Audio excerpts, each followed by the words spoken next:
Good evening. I'm calling this meeting to order. The time is 5:33 p.m. in accordance with the Texas Open Meetings Act, Texas Government Code, Chapter 551. This meeting is officially open with the quorum present. At this time, we will hear public comment addressing items on the agenda. Let me remind you that because of restrictions by the Texas Open Meetings Act, board members may not engage in a verbal exchange about a subject that has not been posted. We will listen and take notes, but the board is prohibited from responding to any inquiries made during a board meeting on any topic not posted on the agenda.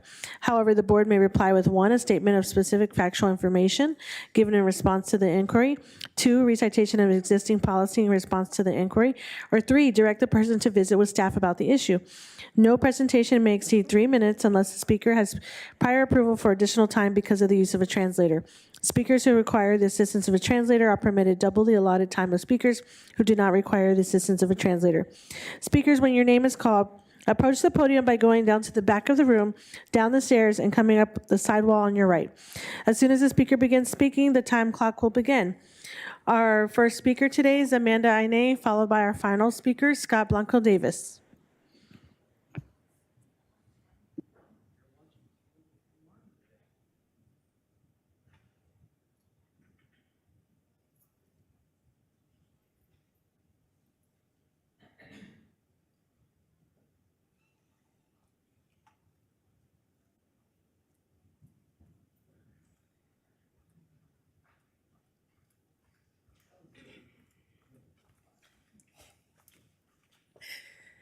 Good evening, Dr. Molinar, President Martinez, and board.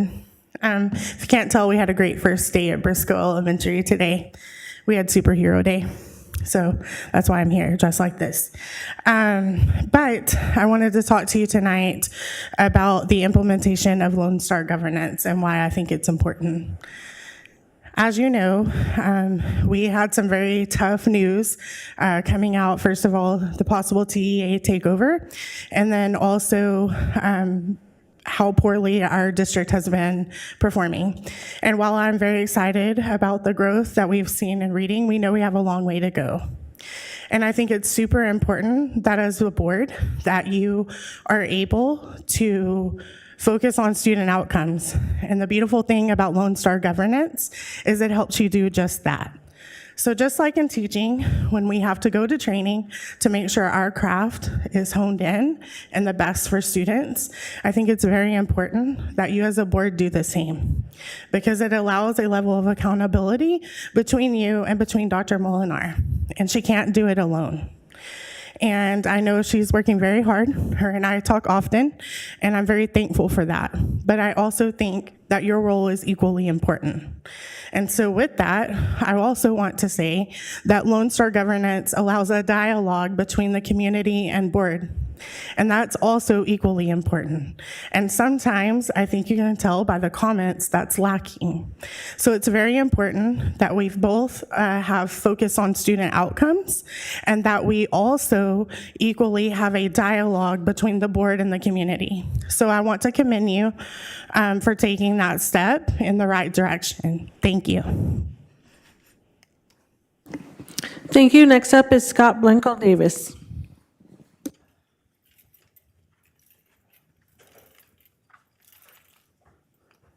Good afternoon, Superintendent Molinar. Good afternoon, board. Sorry, I've been on vacation. It's good to see y'all again. First off, I want to thank y'all for the visit this morning. It really touched our kids in a lot of ways and made them really proud of what they have. And I also want to thank you for the dirt and the gravel I saw. So I'm going to see a parking lot and getting our kids out of the neighborhood, which I think will be a real safety build. Let's go with the Lone Star governance and how our groups are working together. I was pretty sure that when I came back in, I was going to look at the curriculum, and it's new curriculum across the board. And I always expect there to be a little bit of give and take and move. But I can tell you, I'm not sure the message you wanted to send. I was hoping the message that our groups were going to get was, the state's coming. Teachers, we want you to pull it out. We want to give you autonomy. We want to see the best you can teach. I had friends that were like, man, maybe I can go back to thematic units, and that really worked, and it was powerful. And And I got back in, and it looked like a micromanagement nightmare. I can't tell you what I said or what I threw, but I got the impression of the district didn't trust us to do our job, and that I'm going to have to shut my door and hide what I do. You can't pick our demonstrations of learning and tell us what day to do them. Children don't work that way. And it causes frustration, and it causes anger, and it causes teachers to shut down. And when teachers don't feel good, they leave. Ask Houston. I believe they just lost 2,300 teachers in June. They just couldn't be successful, so they left. You can't pick when a child is going to understand something. And if you're trying to push people to program children, it will not work. They understand it when they understand it. You can't pick my demonstrations. You can't pick my days. You can't pick the things that I'm going to do, because it changes every day with what those kids learn in that moment, what those students get. My best year of teaching, where I pulled a 90% out of a 30%, I planned every day and changed the centers every day. And at the end of that, I walked out with a sense of accomplishment. But what I see now is you have timelined demonstrations of learning, the projects. You're telling us what projects to do, how to do it. I'm not sure that's the message you want. I'm afraid you're going to lose that backing from the teachers. So I don't know what it was, but that's the message I got. Thank you. Thank you for sharing your thoughts this evening. Next, we are going to move into item 4A, executive session. Agenda item 3A will be addressed after executive session this evening. The time is now 5:41 p.m. The date is Tuesday, August 12, 2025. We will now recess and reconvene for executive session as authorized by Chapter 551 of the Texas Government Code under Sections 551.071.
feeling down, wanna come my way, gonna lift you up. Let me hear you say, yeah, we're living on love. Yeah, we're living on love. Yeah, we're living on love. Yeah, we're living on love. Oh, oh, we're gonna take you higher. Oh, oh, we're gonna lift you up. Oh, oh, we're gonna take you higher. Oh,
In accordance with the open meetings law, the board opened the meeting at 5:33 PM with the quorum present, recessed open session, convened executive session, adjourned executive session, and now reconvenes open session at 7:25 PM with the quorum present. Next on the agenda is the Lone Star Governance Implementation Plan, and I will turn it over to Dr. Molinar.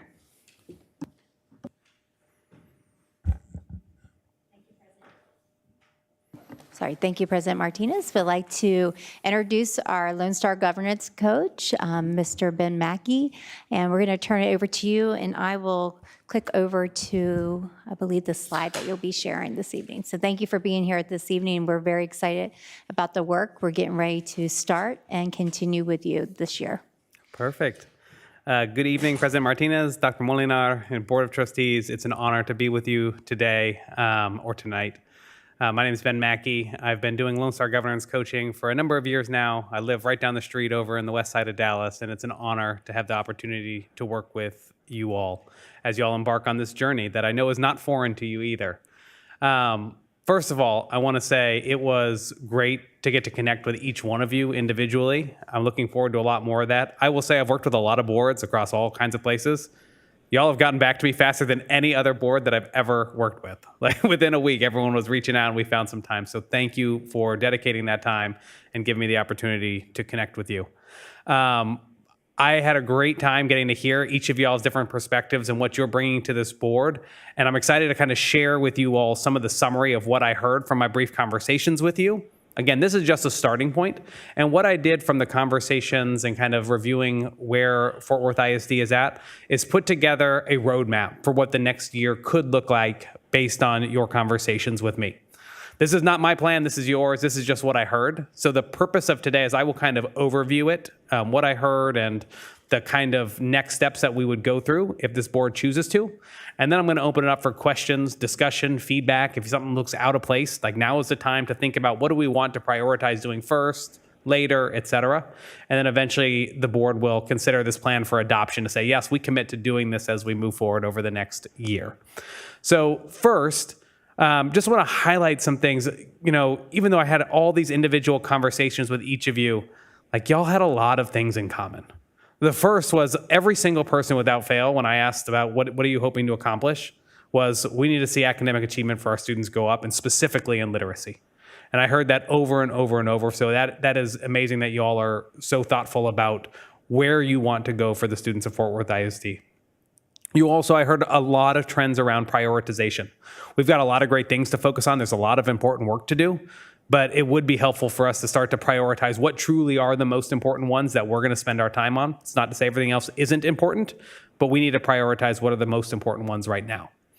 What I also heard was a lot of mention of adaptability. How are we not just setting it and forgetting it, but how are we checking in?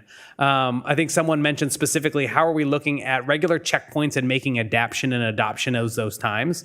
So we know everything we try might not work the first time, but how do we learn that in the process and then make some adjustments and keep on going? And so I heard that come up as how do we do this in an adaptable way? Another big thing that came up with was staff and student culture. How are we creating culture for the staff that work here, but also for the students and the families that are part of it? And how are we transferring that transparently to our community so they understand what we're doing here?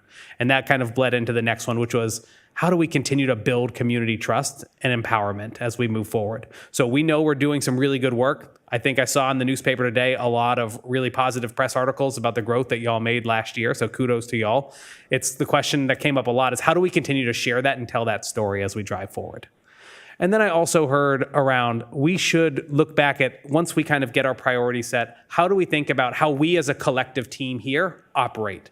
So fast tracking, how do we look at our operating procedures? How is everyone getting information the same way, in the same manner? How are we making sure we're on the same page and speaking in that language? And then finally, I heard a lot of people at this table really express appreciation for the other leaders around this table. That is to you, Dr. Molinar, but also the other trustees. So there's a huge, it seems to be, sentiment around we've got the right team in place and now we just need to do the work. And so those are some of the trends that I heard over the course of this.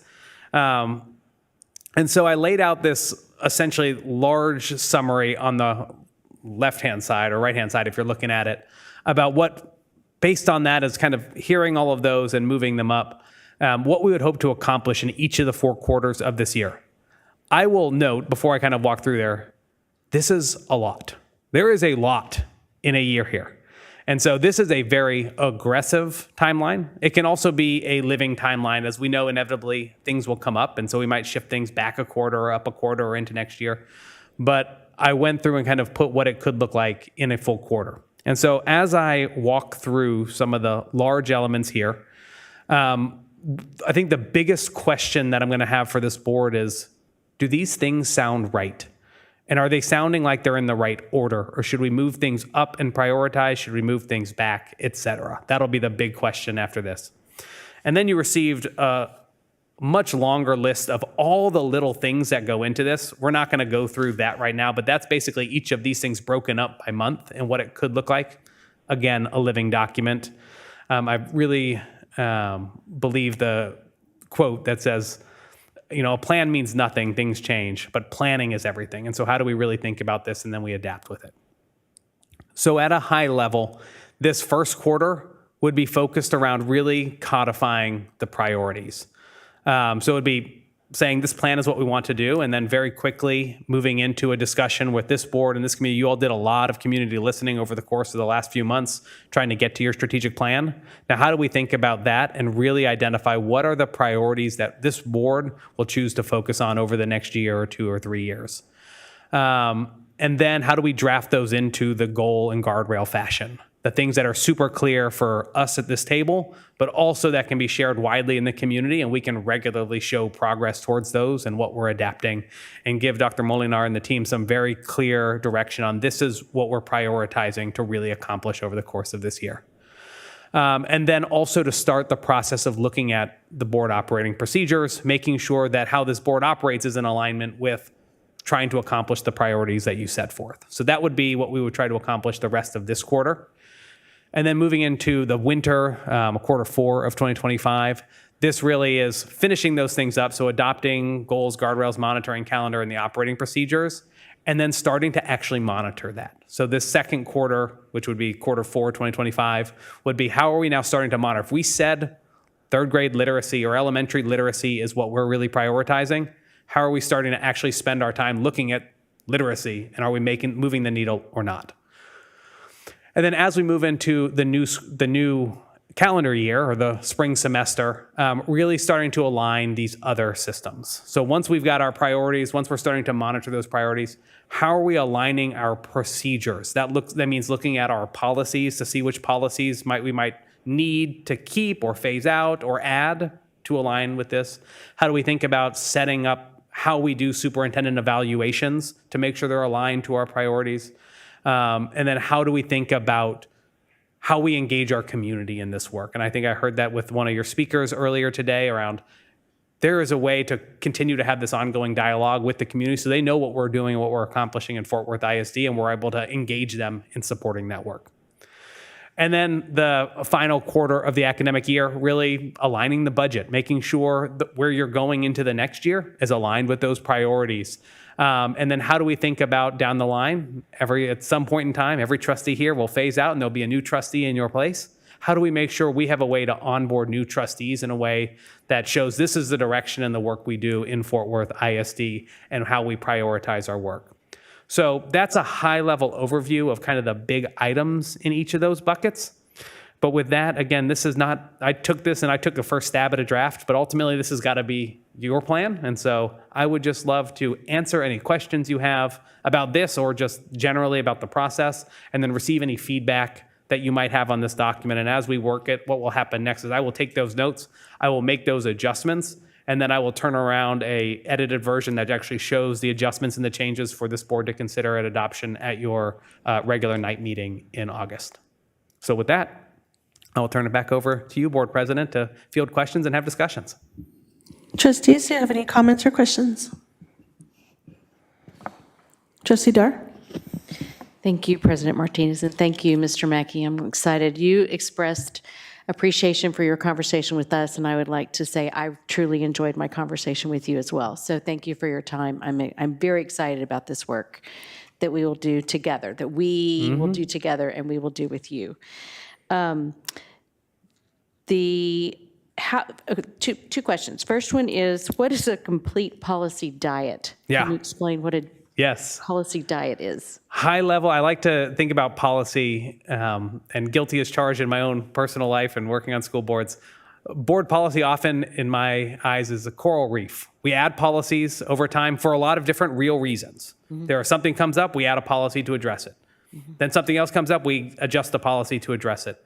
But very infrequently do I see boards actually go and look at all of their policies on a regular basis and make a determination on, is this still necessary? Is it helping us achieve our goals? Do we need to make any adjustments to it? And so really what a policy diet looks like is looking at all of our policies, creating a calendar on which how often we review each of our local policies and make a determination whether we should keep, modify, or delete it, or add something if we need to. So it's really just, how do I intentionally look at all those policies and make sure I have the ones that most align? And oftentimes what we find in that process is, there's a policy that's not quite relevant anymore, and it's actually causing a lot more work on the administration to just do this policy that we actually don't have need for. And so that's why it implies diet. Okay, thank you. My second question is that all of us on this dais have been through the Lone Star governance training before. Yep. Some of us more than once. And I believe they have made some revisions to the Lone Star governance model. Is that correct? And this is kind of a part 2 or a version 2? It's an evolving framework over time, and it continues to evolve. They're about to introduce some new changes shortly. So for instance, you don't see the word constraints, which was something that had been in Lone Star governance for a long time. That has moved away. It's now kind of guardrails. So yes, it's an evolving framework and it changes over time. So what would you consider to be some significant changes that we have to look forward to as we go through this training again in October? So I think there's a lot more. So I think one of the biggest one is there was a lot of time comes to, at the heart of it, when you strip away all the terminology, whether you call it Lone Star governance or some other framework, at the heart of this framework is set your priorities, monitor your priorities, and align your work to accomplishing your priorities. And in the past, one of the largest concerns that I heard about Lone Star governance was there was a requirement on tracking time and making sure time is spent to priorities. And there was a very narrow definition for what a priority is and how it fits in that framework. Don't get me wrong, that is still a focus. We would assume if you've said literacy is your top priority, that this board is spending half your time on literacy outcomes. But there is more opportunity. So for instance, community engagement in a thoughtful process now would count in that framework a little bit differently, because that is such a necessary part of it. It's not just we look at the outcomes. We need to also be communicating that with our community in a regular way. So there are elements like that to the time tracking that give a more holistic vision of what a board is accomplishing that might not have been in the past. Okay, thank you. I thought of one more question. I tend to do that, I'm sorry. Will you be training us in October, or are you participating and guiding us through the training with other trainers? I will be training you. Excellent, okay. Yep. And it will be a state workshop, so it will be open to other boards that choose to take a part of it, but I will be the trainer. Okay, excellent. Thank you, I look forward to it. Yes. Any other questions or comments? Trustee Lynch. Yes, thanks, Mr. Mackey. As we're kind of looking at this kind of draft initially, priority setting workshop, one of the things that can be somewhat challenging is, you want as a board member say, do this, do that. And sometimes it can have a small microscopic impact in a local place, but it's a broader thing. And so do you have any thoughts or advice to us as we're starting to think about priorities, the best way to think about those? Yeah, and so that's a great question. I think I'll leave you with a couple big picture thoughts. So this body is responsible for all the students in Fort Worth ISD. There's a reason you're not called representatives, you're called trustees, because you're entrusted with the benefits for all students. And so it's very easy, and I fall into the trap in my own board life of hearing so often from my community that I live in that I have to really set myself outside of that and think about what makes sense for the system. in terms of priority setting, your strategic plan has a lot of priorities, and some of them are very specific, but there's a lot of them. And so the first one that I would give you is, there is prioritization. It's hard. It's always easier to add a paragraph to an essay than it is to take one away. And that's because we're so many good things. So the value of prioritization is really thinking about your time. If this board sets one goal on literacy, say, because that was the thing I heard the most, that sends a very clear message to Dr. Molinar and the team that literacy is where we are putting our focus. As soon as this board chooses to add a second goal, you would assume that the time that Dr. Molinar and the team will spend on literacy will be cut in half. Now, in reality, that's not exactly what will happen, but functionally, that's kind of how it happens. So the first thing would be to think about the prioritization, not in terms of how many things do I want to add that are important, but how many things do I want to really focus on, and think about adding a goal as taking away focus from others. So that's number one. The second thing is the more specific you are, the more movement you'll be able to expect. And so this is to your point around the narrow versus broad. If you're broad and say, I want to increase academic outcomes across the board for all of our students because that's what we need to do, we can probably make a goal off of that, but you're not going to learn much about what's working, what's not working, where are we seeing growth, where are we not seeing growth, because there's so much in there. So I would encourage boards to really think about, how do I narrow it to the highest need right now? That goals and priorities are not supposed to be everything that's important. They're supposed to be the highest needs right now, that if we can move those things, we'll get to the next step, and now we can look at the next goals. And so really thinking about this idea of depth versus breadth, I see boards oftentimes try to add a lot of things in there, and that then inevitably you don't get as much good information, as opposed to saying literacy is important, but not just literacy. Where is our highest need? Is our highest need in 3rd and 4th grade, or is it in 6th and 7th grade? And let's zoom in there and know if we can get it right in there, our literacy is going to go up across the district. So I would think about that. Like, I would think about your number of goals being a taking away focus the more goals you add, and then how do you focus in not to what's important, because there's a lot of things important and you'll have a lot of important things that you don't set a goal on, but really thinking about, like, how do I think about the most important elements of that right now in this moment? Was that responsive to your question? No, I think that was very helpful. The other thing that I just kind of ask, we got a board, come from a lot of different backgrounds, some educators, some not. Do you have any specific resources as we're looking to things that have been most impactful other places to kind of look over as we're trying to come up with our priorities? So I can think about what resource. I don't have any off the top of my head that says this, because I actually don't believe you need to be an educator to help set priorities. You've heard from your community, you're elected, you hear from folks every single day, and you have a really good document in your strategic plan. If you go to the page that is priorities, you've got 34 or so things that are listed out as key. I would start by looking at those, and what I'll ask you all to do when we get into this, and this will be a public workshop, but what I'll ask you all to do in advance of this workshop is to look at those things and circle, what are your 5 most important ones that you personally, based on your experiences in your community, think are most important. This board is not going to have to figure out exactly which metric and how much and by when. That's why you've got Dr. Molinar and the team. It's going to be your goal to say what is most important. Is it literacy? Is it elementary literacy? Is it staff or student culture? However we think about those in our priorities. And then be able to hear from Dr. Molinar and the team why the metrics that we've used, we're suggesting we use, are meaningful, and to tease that out, not to come up with them yourself. So I think so often people feel the pressure, especially as non-educators, to try to know everything about every different type of test and measure. That's not going to be the way we will do this. It will really be around, what does this board want to accomplish? And when you go to your community next year, we've grown in literacy or math or science or college readiness or whatever it happens to be. So I would say start with that page of priorities and start thinking about which of those are the most important in your mind based on your own experiences. Okay. No, I think that's helpful. And just kind of a final question, your experience, what are, maybe the 3 most impactful things you've seen, maybe in your own district or other districts that have really moved the needle for kids? Because I'm speaking for the team, but I think we absolutely have an interest in that, but just trying to be curious to get your feedback. Yeah.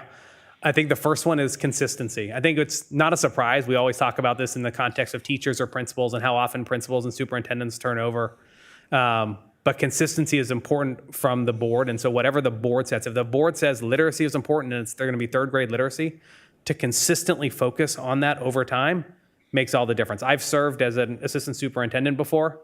I was supposed to put together all the literacy reports for our principals, but that week was a board meeting and there were board members talking and really wanting to know about a procurement process.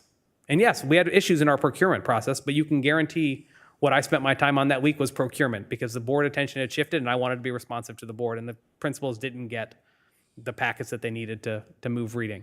So consistency from this board, once you set your priorities, to find ways to spend time on those priorities and really understand it and communicate it, that sends the most powerful message that this board can to everybody throughout the system. I've seen that the most effective schools, regardless of what they choose to prioritize or how they choose to get there, when the boards are like, no, literacy was what's important. How are we doing on literacy? How are we doing on literacy? That single-handedly starts to change the entire system to say, oh, that's important. We're going to focus on that. The second one, and this is often said, and it's often a cliche, is really getting clear on the lanes. You've hired Dr. Molinar and the team, and even me on a school board as an educator in my real life and day life, like there is a lot of things that my superintendent chooses to do that I would not do. And I have to be okay with that, because that is not my job. If I want that job, I need to be a superintendent. And like really stepping outside of that, because as soon as I start getting involved in the lanes, even from the best of positions, I can no longer hold the superintendent or the system accountable. So how do I stay in my role? If I want to care about the outcomes and make sure that we're attacking those outcomes, I must stay in my lane. Otherwise, as soon as I start getting involved in all the other stuff, it's now my choice and my responsibility, not the superintendent. So really keeping clear on those lanes. It's the hardest thing to do for sure, but it's one of the most necessary in really making those powerful movements. And the third one is aligning processes. So I think the biggest ones that this board has is superintendent evaluation, policy, and budget. How do I make sure each of those things align to our priorities? Trustee Bridges. As everyone else has said, it's a pleasure talking with you, and thank you for coming out and presenting with us. Mine's a very, very quick question. Could you talk a little bit more about guardrails and what do you see some of the best practice when you're putting together those guardrails? Yeah, so guardrails, and one of the biggest things, a lot of the Lone Star governance framework really focuses on student outcomes, which you hear over and over and over again. And it's important that at the end of the day, the reason we're here is to try to move student outcomes, whether it's literacy, math, college readiness, however we want to define it. But then we also hear is you can't do that without these other important things. You can't do that without great teachers. You can't do that without principals. You can't do that without community engagement. And so the purpose of guardrails is to say, what are those other important things? They're not the reason we exist. Schools don't exist to just hire teachers, even if they're great teachers. We hire those teachers with a purpose so they can move outcomes. So guardrails are really seen as all of the other things that are important. Superintendent, we want you to make sure students can read. That's the goal, but not at the expense of these things. Staff culture, student culture, community engagement, whatever they happen to be. And I think the best practice on setting those, and what we'll do is if you look in your strategic plan and you look at all of those different priorities, a lot of them are student outcomes. A lot of them are not student outcomes. They're around staff culture. Again, they're important. They are definitely important. But the first thing is we separate those out and kind of look at them. There's no judgment on them. Some are student outcomes. They'll be the goals. The other ones are guardrails. And really thinking through that in that manner. I think the second best practice that I see around guardrails is remembering that that's not the purpose. They're necessary, but not sufficient. Safety is it's a guardrail that comes up a lot nowadays. It's definitely necessary, but the purpose of schools is not safety. Otherwise, we would design schools very differently, but it's necessary. So how do we think about these things in that way, keeping in mind that the goal is not the guardrail. The goal is the goal, and we have to keep these things alive and doing well as well. Thank you. Any others? All right, well, thank you.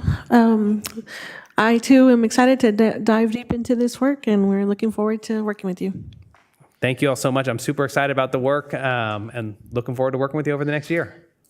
Thank you. At this time, I'm going to turn it over to Dr. Molinar. Yes, thank you, President Martinez. Just a couple quick slides. It's not a presentation, but just more reminders. We are completing our first official day, the 2025-2026 school year, and very excited, and I'll share just a couple celebrations for that. However, for our staff, for Fort Worth ISD family, we are having our first payroll on Friday, August the 15th with our new ERP system, Frontline. And we have been sharing information and really sharing this out for months and months. It's been over close to a 2-year process, actually, that we are now at the finish line. However, we want to make sure that our staff they're taken care of. Our first payroll with our new system, and just a reminder, the last board presentation we talked about, when you have a new ERP system, it really is like a heart transplant. We're taking the heart of our system and we're putting a new heart in. So we want to make sure our employees all have a moment to check your check before Friday. And we are running multiple scenarios and practice runs with everyone's payroll.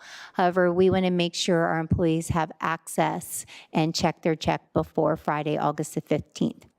So what does that look like? You can find this on our website as well. However, I want to share it this evening. You would be able to double check your leave balances, and this would be after the August 15th check. You'll be able to have that ability, your absence reporting, and your pay information and payroll. If you find any payroll information that just does not look like it's right, like your benefits look different being deducted, or something in your payroll just does not look the same as a prior check, we're asking that you submit to a benefits inquiry form, and we have the link that's right there. You have to remember, we are a very large district, and we're proud of that, but we're serving over 11,000 employees each day. So when you're looking at your check, it's to be specific, like compare it maybe to your last paycheck and say, it doesn't look right because my benefits look different than the deductions. Like, be specific of what you think may be off about your paycheck.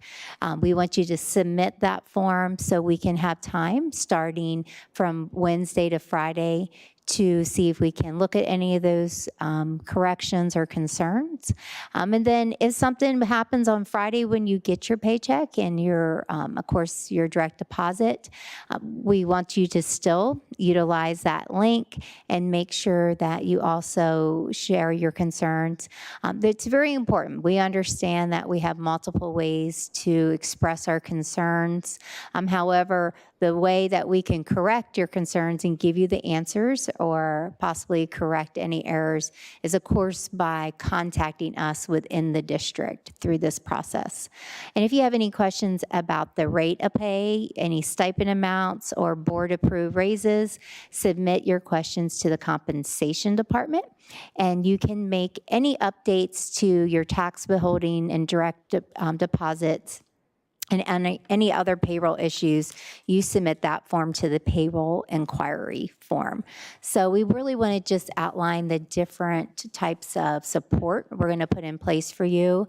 We are anticipating, just a great Friday. We'll be completing our first week of the 25-26 school year, but we know, of course, that payroll is a very important date in our district for all of our employees. So we want to make sure you have this information. So starting tomorrow afternoon, we're asking you to give us a little time. Tomorrow late afternoon, you'll be able to access your pay. You'll see there on the right hand of the screen where you'll be able to locate that information. We have FAQs. We have a page dedicated to the new Frontline to really help our employees along. But please just submit any inquiries. Give our team definitely a chance to be able to respond. But this is the process we will use for any of the concerns as well. We want to thank our teams. It's really is when we talk about a cross-functional department venture this has been, from budget and finance to payroll to grants to technology to business intelligence, really to make our ERP system conversion successful. So please take the time, check your check, and that will be starting tomorrow afternoon. On Wednesday, you'll be able to locate that. But remember, you have to locate that in our new system, and we have sent that information out, but you can also find it under your employee page as well. And then I just want to brag. I'm going to do comments first. Hope that's okay. We have officially ended our first day of the 25-26 school year and cannot express what a great way to start the school year. Was able to visit 9 campuses today, 1 in each trustee district.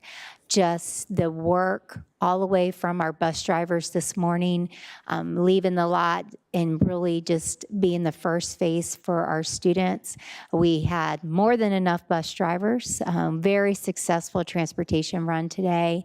Of course, as we work through any quirks that there will be, Mr. Graff, the Executive Director of Transportation, has been working with us, our bus attendants, our mechanics who were on site as the buses rolled out of the lot and back into the lot this evening. I had a chance to talk to some of our nutrition service workers at some campuses while we visit lunchtime, and just excited to see them back, our students eating just a healthy meal, and I saw our kids engaging and eating in our school lunches as well. We talked about cell phones multiple times. Very proud of all of our students in our campuses. Every campus that I visited today, cell phones were put away. And I am sure that will have our moments, and we will have our students test our expectations. But today was a wonderful day with the new state law and the implementation of our own policy. Thank you, parents. I know many of you helped us to make sure the students understood the expectations, and our campuses also reiterated those expectations today. We had 96% fully certified staff today. 96% staffed across our district with certified teachers, but we had 100% coverage. Every classroom had coverage today, and then we even had some surplus substitutes that we were able to deploy out to our high-need campuses as well, just for extra help. We have fewer vacancies this year than we've ever had in the past couple years. So once we settle with numbers and enrollment numbers, we'll be sharing those out, but so proud of the hard work on our campuses. Every single building I walked in today was just clean, stunning, ready to receive our students. We know we have some air condition issues. We're working on that. That's going to happen no matter what. We live in Texas. We can walk into our own homes, and we leave the home and we walk back in that evening, and it does not feel as cool as when we left. That has happened in my household before. So we are working through those. We hear you. We have a process with the work orders. We're asking our staff, notify your office, let's get the work order in. And that team, the maintenance team, worked all weekend. They worked, through last night. I know, working on some issues, and we know we have some issues we're working on as I'm speaking right now, but we are addressing those issues. But overall, thank you to everyone who supported us today, who brought their students back to us as well. And we're just excited about the 25-26 school year. Thank you, Dr. Molnar. Trustees, any final comments or announcements? One comment. Trustee Lobanos. I would like to thank all the teachers and everybody who's been getting ready to this moment. Maintenance over the last 2 weekends, I have seen truck maintenance down the street working on our building. So thank you to all the maintenance department for making sure that our classrooms are, our schools are to the best that we can to welcome back students. Trustee Bridges. I just want to comment again. on how impressed I was. I think I went through 4 schools today with the those who were adapted for the change with their cell phones, and how they came in really understanding that this is the law now, that we have to go by that. But the energy that I saw that in each one of the schools I was in was so impressive. And I had the opportunity, I was standing in the hall, and it was a young man came up to me, asking me how to get to a class. I said, well, we can get lost together and walk in. And what was so unique about that, he was an 8th grader, just moving into 9th grade, and he's sharing his anxiety about going into high school, and it gave us an opportunity to talk, even though we got lost. But it was really, really, really great. And I saw that across the board, the staff who were really, really just excited to see our students. So, great day.